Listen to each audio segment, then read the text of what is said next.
Canal do YouTube da História de Santa Cruz, do professor Simvaldo Nascimento Souza, hoje falando sobre o arquiteto inglês John Johnson e o projeto da Real Capela e Palácio de Santa Cruz, que não foi executado.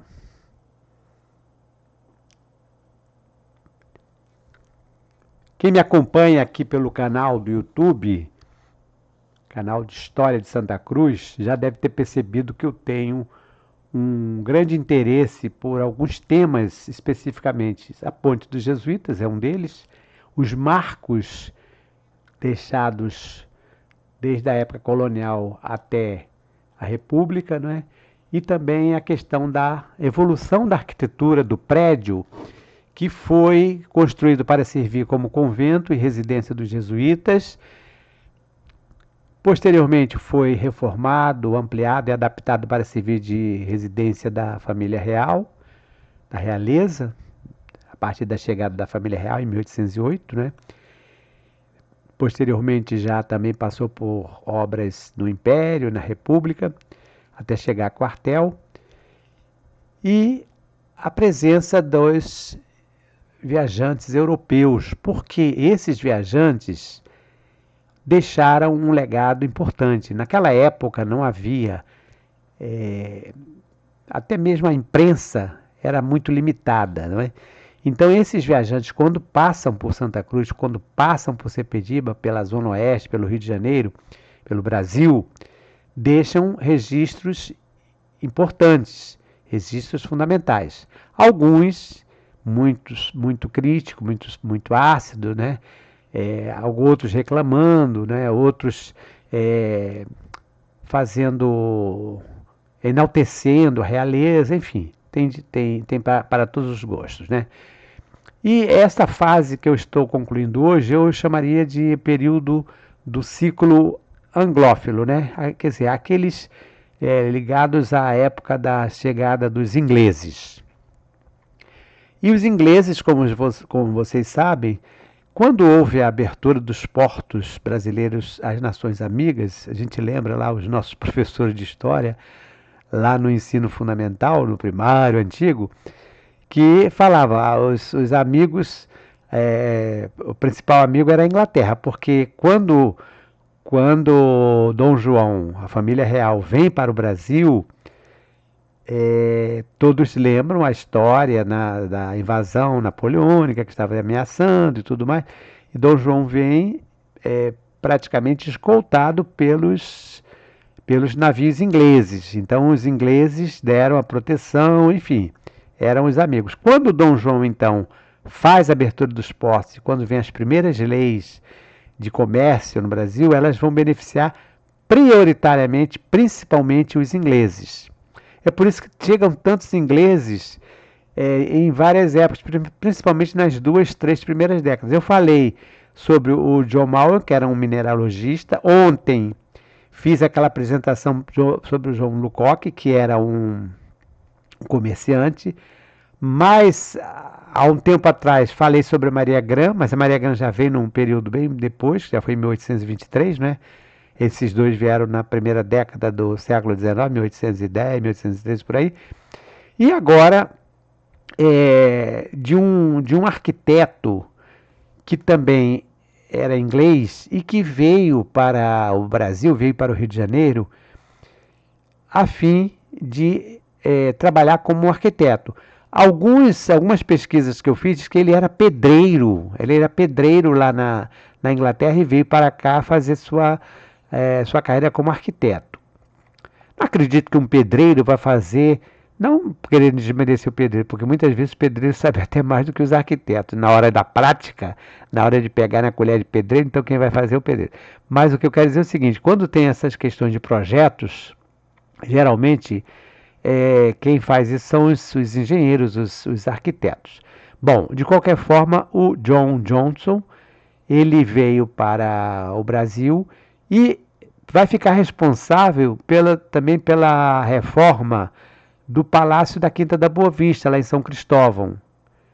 Então, no mesmo período que ele vem para São Cristóvão, inclusive ele fica responsável montagem de um portão que tinha sido doado a Dom João, porque tudo isso aí está relacionado com o período, né? Então, nesse mesmo período, ele vai fazer o projeto de Santa Cruz. Estes meus interesses, como eu falei para vocês em relação às pesquisas, elas vão lá para o início da década de 80. Então eu comecei a fazer essas pesquisas em busca de informações, procurando essa evolução da arquitetura do prédio, do Palácio Real. Por exemplo, quem chega hoje ali em frente ao quartel, o comandante que tinha aqui, o Carlos Patrício Freitas Pereira, mandou fazer um painel com alguns emblemas, né? Não emblema, mas umas chapas de bronze com os desenhos das fachadas do prédio de acordo com a época. Então tem o período em que era convento, depois o período em que foi Palácio Real, Palácio Imperial até quartel. E lá dentro também, né, dentro do quartel, no hall de entrada, na sala principal ali, logo na entrada, tem uma galeria com os painéis feitos, pintados em óleo sobre eucatex pela Unildo Aquino, mostrando também a época as épocas, né, da evolução. Começa com o período quando era convento, depois quando chega o Thomas Ender, que ele vai fazer aquela pintura em 1817, até chegar ao quartel. Quer dizer, isso aí é importante porque dá uma ideia visual, didática, né, bem fácil de compreender como era esse prédio e como é que ele foi evoluindo. Então, sempre foi um tema que me interessou nessas pesquisas. E lá para 1984, quer dizer, nós fundamos o NOP em 1983, agosto de 83. Claro que eu já estava fazendo pesquisa há algum tempo, até da década de 70 eu já fazia pesquisa. Mas eu estava buscando informações sobre o Palácio Real Imperial de Santa Cruz. Na ocasião, eu estive visitando o Instituto Histórico e Geográfico Brasileiro, o IHGB, que na época era dirigido pelo Dr. Pedro Calmon, um historiador muito simpático, me recebeu lá, porque nós estávamos com uma questão também de um acervo que existia aqui no antigo INCRA. E eu fui conversar com ele, pedi orientação e tal.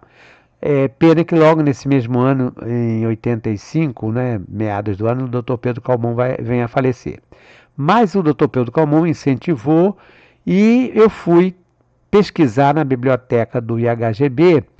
E lá tinha um professor muito simpático também, o professor Pedro, que era bibliotecário, estava atuando como bibliotecário, morava na Pedra de Guaratiba e também, claro, apaixonado pela Zona Oeste, me apoiou bastante. Além da professora historiadora Cibele de Ipanema. A Cibele era a esposa do Marcelo de Ipanema, também ambos pesquisadores e pertencentes ao Instituto Histórico. A Cibele tinha muita simpatia pelo NOP, inclusive chegou a me convidar a escrever uns artigos, tem 2 ou 3 artigos meus publicados na revista, não do Instituto Histórico, mas do Instituto Histórico e Geográfico do Rio de Janeiro, não do Brasil, né? E a Cibele era presidente, enfim, são pesquisas sobre Itaguaí e também sobre a Ponte dos Jesuítas, que estão publicadas lá nessa revista. Eles me ajudaram e eu fui pesquisar, encontrei, com a ajuda dos bibliotecários, né, uma planta baixa, que está aqui a reprodução do desenho. Claro que ela não está muito visível, porque é uma cópia. Naquela época, me passaram uma cópia de Xerox, né? E depois eu trouxe para o NOP. Eu ampliei aqui para vocês terem uma ideia. Mesmo ela ampliada, não se tem uma ideia. Só quero chamar a atenção no seguinte, depois eu vou mostrar ela já mais nítida, né? Cada um desses compartimentos, eles procuraram adaptar o prédio, esse prédio que nós conhecemos hoje como quartel, mas já adaptando para quando chega a família real. Então essa cópia, essa reprodução é do original, é uma cópia naturalmente, que foi reproduzida para mim, foi publicada no jornal do NOP, e aqui essa cópia do jornal, então não tem nitidez nenhuma, não dá nem para pensar. Quanto ao desenho da fachada, porque tem essa ali que eu mostrei para vocês é a planta baixa, mas também tem a fachada. Já não estava lá, eu fui encontrar em outro acervo. No caso, na biblioteca da antiga diretoria do Patrimônio Histórico e Artístico Nacional, o DIFAM, que fica localizada não sei se ainda está lá, no 7º andar do prédio do MEC, no Palácio Capanema, Rua da Imprensa 16. Então, inclusive uma curiosidade que o Carlos Drummond de Andrade, ele trabalhou nesse setor. O Carlos Drummond, como vocês sabem, ele era mineiro, muito amigo do Gustavo Capanema, que foi ministro, e ele ficou como chefe do gabinete do Capanema durante o governo todo da ditadura. É uma coisa paradoxal, porque Carlos Drummond era augusto, era de esquerda, e vai trabalhar numa ditadura, mas tudo bem, isso aí já são outras coisas. E o Carlos Drummond trabalhava nesse setor, organizava esse arquivo, então também uma surpresa. Mas eu encontrei lá, quer dizer, no Instituto Histórico foi a planta, e lá no arquivo da diretoria do Patrimônio Histórico, essa fachada, que vocês observem bem, depois eu vou mostrar ela ampliada, é uma cópia da ilustração da fachada principal do Palácio Real, que inclusive tem ela está intitulada em inglês, né, Dave for Palace of Santa Cruz, ou seja, desenho para o Palácio de Santa Cruz com anotação no verso, da parte atrás, Ministério da Guerra, Arquivo Militar, Palácio de Santa Cruz. Esse arquivo militar coletava toda a cartografia da época. Não tenho muita certeza se este desenho estava em Santa Cruz e foi para o Arquivo Militar e depois foi lá para o DIFAM, ou se já tinha sido recolhido antes, porque já fiz uma citação aqui, em 1880 é organizada uma grande exposição, a maior exposição de documentos da história do Brasil, na Biblioteca Nacional. E a orientação naquela época é que todos esses documentos fossem recolhidos para serem expostos, ou pelo menos uma parte deles. Pode ser também que esse documento tenha estado nessa situação e depois ido para o IFAM. De qualquer forma, vocês observem aqui o desenho, né? Na edição número 26 do Jornal do NOP, publicada em fins de janeiro de 1986, escrevi um artigo intitulado Real Capela e Palácio de Santa Cruz, um projeto que não foi executado, pedindo que fosse incluído o desenho da planta baixa para ilustrar a matéria. Achei sempre muito importante, quando estive à frente do NOP, procurar dar publicidade às pesquisas que nós realizamos. Não tem sentido você fazer uma pesquisa e as pessoas não tomarem conhecimento. Então, todas as pesquisas que nós fazíamos, tanto eu, como o Márcio, como outras pessoas também, mas principalmente nós dois, né? Nós logo dávamos um jeito de publicar. E claro, as ilustrações, as imagens são fundamentais para que as pessoas possam compreender. Não adianta você escrever um texto e não mostrar onde é. Então eu escrevi esse artigo, vocês observem que ele saiu no jornal, na página do jornal, do NOP, no 26, foi em janeiro de 1986, quer dizer, um pouco depois de eu ter estado lá na diretoria de Patrimônio Histórico e também no Instituto Histórico, e pedi para colocar o desenho. Só que, como vocês viram, não tem muita nitidez.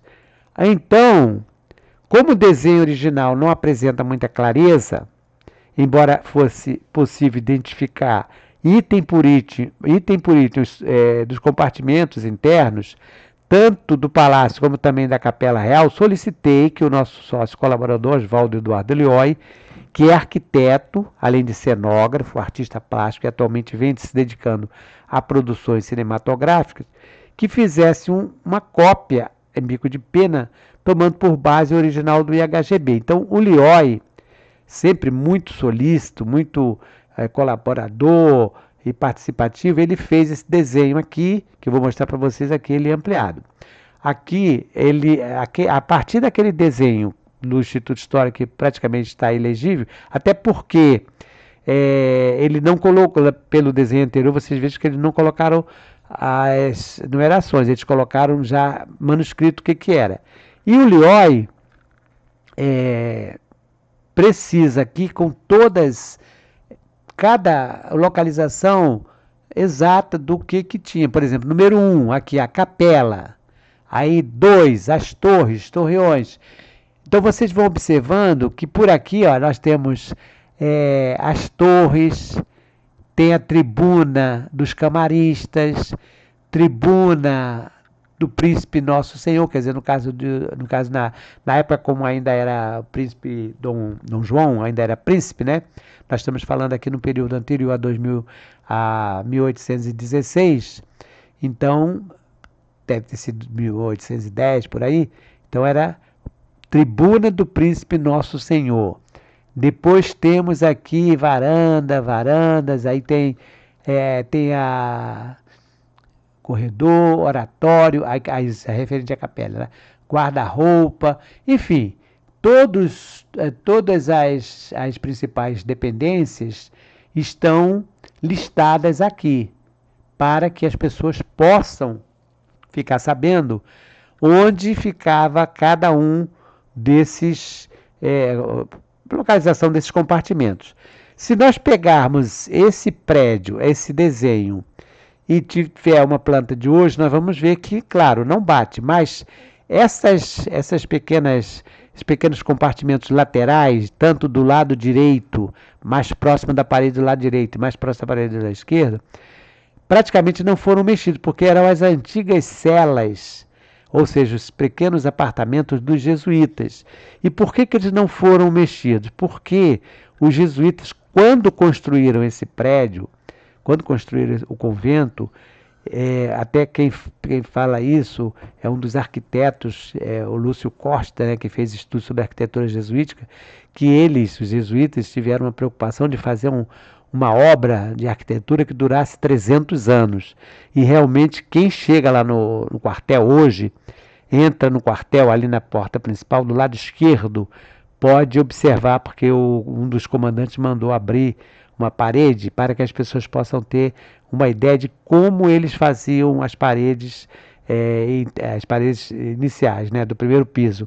Eram pedras, aquelas pedras de mão enormes, com aquela argamassa, era uma coisa incrível. Então, para que vocês possam ter uma ideia de como era a arquitetura naquela época. Aqui nós temos então a fachada do palácio, já como seria o projeto desse arquiteto inglês, John Johnson, ou Johnson John. Observem aqui esses dois torreões, tanto do lado esquerdo como do lado direito, mais ou menos ele vai fazer isso lá na Quinta da Boa Vista. E são dois torreões com o estilo mourisco. Então, aqui nós podemos dizer, porque existem estudos de arquitetos que falam sobre a influência, no caso aqui, do ecletismo, porque aqui tem uma mistura tanto desse estilo mourisco, como também um pouco do estilo gótico e também do estilo neoclássico. Quer dizer, o próprio frontão, vocês observem aqui, a parte central, ele tem um pouco do estilo neoclássico. E já essas torres ao lado do frontão, aqui eu estou falando da parte central do prédio, elas já passam um pouquinho para o estilo gótico. Então, vejam que são três estilos. O que é o ecletismo? O ecletismo é exatamente a escolha, a seleção das melhores partes, segundo a interpretação do arquiteto, né? De cada um dos estilos, então eles inserem. Bom, quando eu já tinha o desenho do Lioi, aí pedi que fosse feita uma outra edição com o mesmo título, né? Já para que os leitores, porque, como eu falei no início, né? Sempre considerei fundamental que os leitores, que os sócios do NOP, as pessoas que acompanhavam o NOP, pudessem ter acesso a essas informações. Então, como nós fizemos aquela primeira publicação e nós próprios ficamos em dúvida em relação a algumas questões, principalmente sobre autoria e também em relação à própria nitidez do desenho, então fizemos uma outra edição que saiu no final do ano, né? Mesmo título, já colocando o desenho com a legenda para que as pessoas pudessem entender. Então, contando com a valiosa e inestimável colaboração do arquiteto Oswaldo Lioy, passamos a dispor da cópia da planta da Real Capela do Palácio Real de Santa Cruz, possível de ser vista e compreendida em toda a sua configuração, com a identificação de cada um dos compartimentos, como eu mostrei anteriormente, né? Pelo desenho da fachada que aparece aqui acima no jornal, é possível ver que o arquiteto inglês John Johnson, e não Johnson, da mesma forma como fez em relação ao Palácio da Quinta da Boa Vista em São Cristóvão, imprimiu um estilo eclético, com 2 torreões laterais em estilo morisco e algumas composições neoclássicas e também góticas. Então, existem estudos de arquitetura que mostram exatamente esse ecletismo, essa mistura de estilos.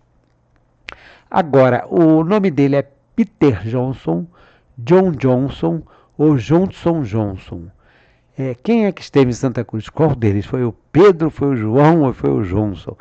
Porque não existe, pelo menos até onde eu procurei, uma biografia muito precisa desse arquiteto.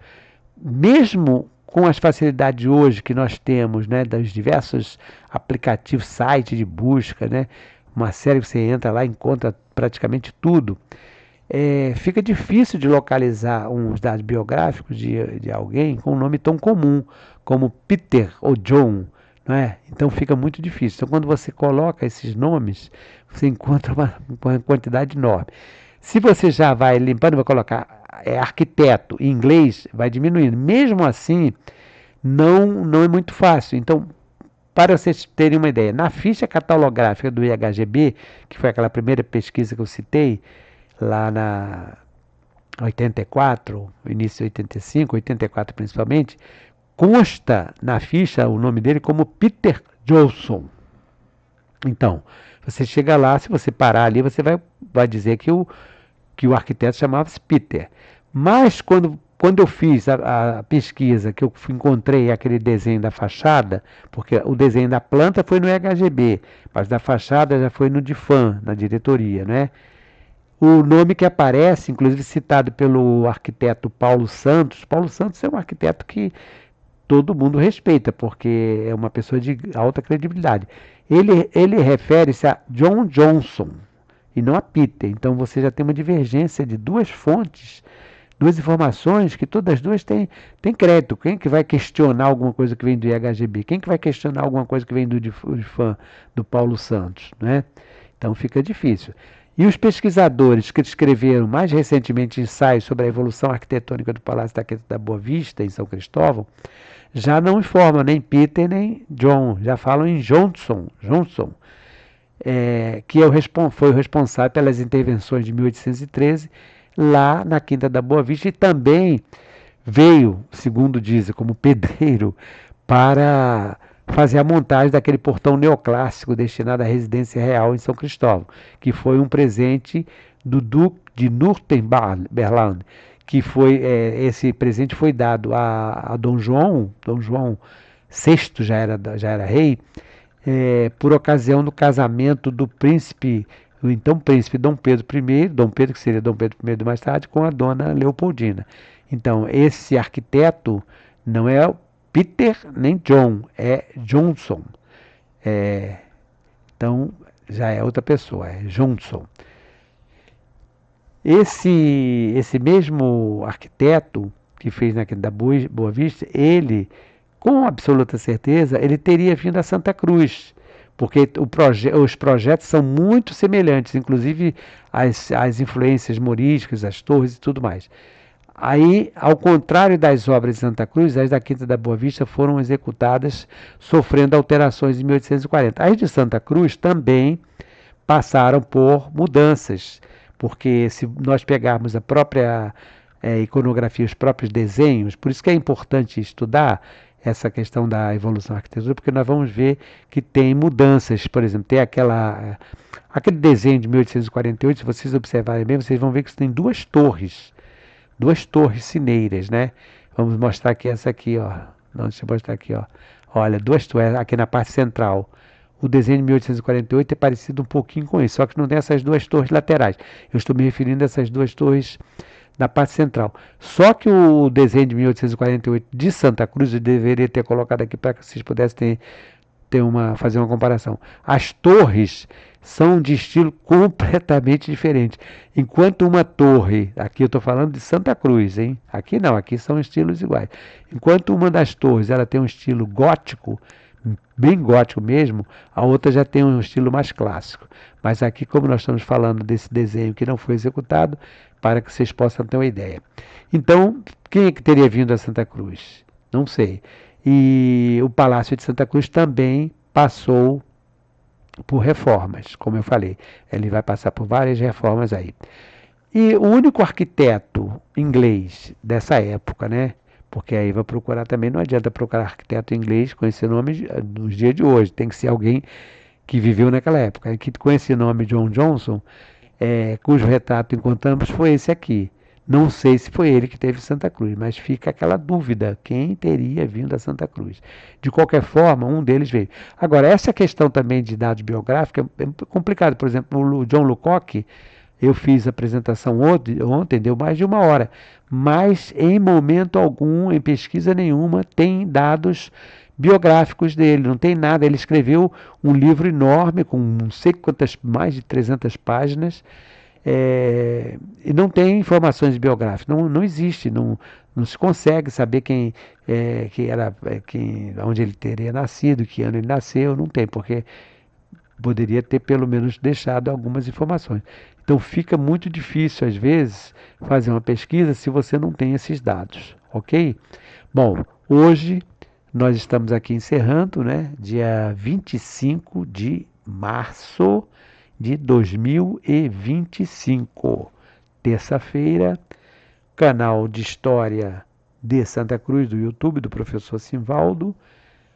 Uma boa noite, um grande abraço e até uma próxima oportunidade. Hoje falei então do Johnson. Quer dizer, agora terminamos esse ciclo, digamos assim, dos anglófilos, dos amantes da Inglaterra. Agora vamos partir para os germanófilos, aqueles que vieram na época que ainda existia a Prússia, né, a Alemanha. Então estaremos falando sobre a visita deles para que vocês possam ter ideia. Cada um escreveu alguma coisa dando a sua opinião. Um abraço, boa noite e até uma próxima oportunidade.